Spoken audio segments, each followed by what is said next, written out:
The snow had turned black from the fires, and still the factories kept feeding the sky. It is tempting to imagine aircraft as lonely heroes, silver birds with names and crews, but on the Eastern Front and over Germany, the decisive engine was not a single pilot's courage. It was the rhythm of an assembly line, the stubborn logic of mass, and the choices made in steel, rivets, and welding. That becomes the through line. How two different production philosophies, one Soviet, raw and relentless, the other American, precise and expansive, shaped not only machines like the Il-2, but the lives that climbed into them and the men who waited for them below. Early on, the Soviet answer was blunt and immediate. The Il-2 was born from necessity, shelled out of the ground with armor plate like an inverted bathtub, a flying tank meant to ride low, absorb hits, and deliver explosive justice to tanks and troops. You could feel the design in the hands of the factory worker who bent the armor, not the aesthete who carved lines for speed. Its production lines ran like a wartime furnace, plants moved east, parts improvised, women and teenage apprentices turned out fuselages in staggering numbers. The Il-2 became ubiquitous not because it was elegant, but because it could be made, fitted with a single air-cooled engine, an armor shell that simplified assembly, and sent back daily, even hourly, to the front. Men who climbed into the cockpit lived in a world of clanking armor, deafening propeller noise, and the smell of hot oil. Many believed their aircraft was their shield and their doom in the same moment. Across the ocean, American plants told a different story. The B-17 Flying Fortress and the B-24 Liberator were the results of industrial choreography on a continental scale. Subcontractors feeding main plants, standardized jigs and fixtures, and mass training of crews to replace losses. American production prized not only volume, but technological refinement. More powerful engines, longer ranges, better oxygen systems, and the slow, expensive addition of armor and redundancy where it mattered. Where the Soviet shop simplified to save time, American lines multiplied complexity to extend capability.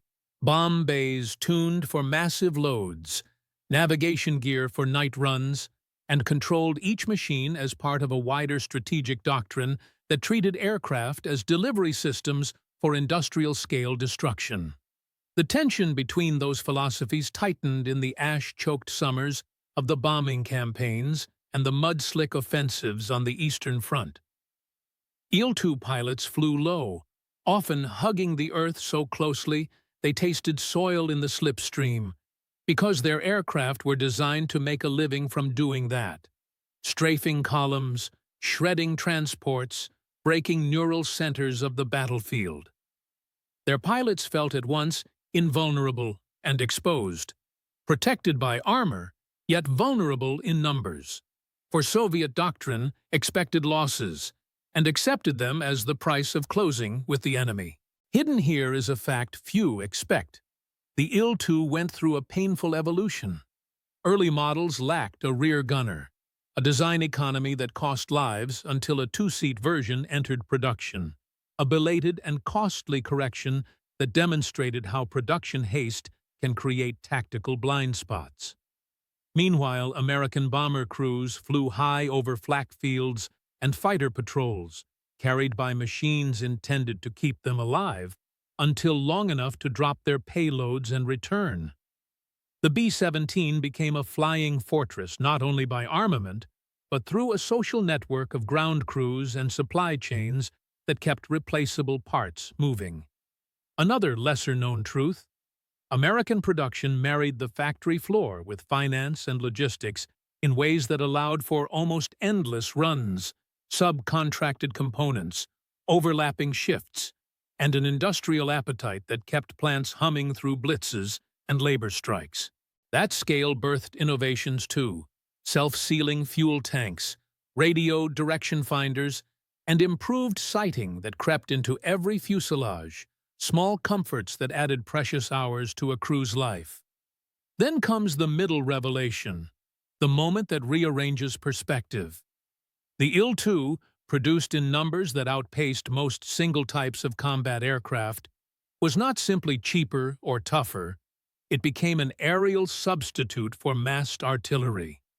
Where American doctrine aimed to break Germany's will from the sky with waves of high-altitude bombardment, Soviet commanders used the Il-2 as a blunt instrument to erase pockets of resistance and sustain offensives. The aircraft's mass presence on the battlefield blurred the line between aviation and artillery, and that shift in role explains a hard truth. Production was the weapon.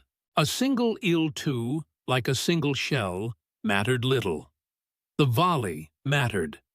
The crescendo comes when these philosophies collide in the heat of 1944, when American strategic bombing saturated the Ruhr and the Soviets launched their summer offensives. On one side, long formations of B-17s rattled flak and oxygen lines, their crews steeling themselves to the thud of exploding shells and the sickening loss of comrades. On the other, Il-2s crawled across destroyed villages and shattered roadways to throw themselves against the thin seams of German defense. In both theaters, the sky became a ledger of attrition, numbers replacing individual mastery, replacement pools substituting for veteran experience. The climax is not a single dogfight, but a tableau of collision. Factories churning day and night, workers black with soot, mothers and fathers watching trains of fuselages clatter away, and air crews boarding machines that embodied the hopes and compromises of their nations. When the smoke cleared, the payoff was bitterly simple. American production had produced aircraft that could reach and destroy industrial centers, but it did so at the cost of long, tortured losses among crews, until fighter escorts and improved tactics reduced casualties. Soviet production had created an aircraft that could be borne quickly and in great quantities, directly supporting an army grinding inexorably westward. Yet it exacted a harsh human toll through doctrine that accepted attrition as inevitable. Both approaches won territory and airspace, but they did so by different calculations of human life versus machine output.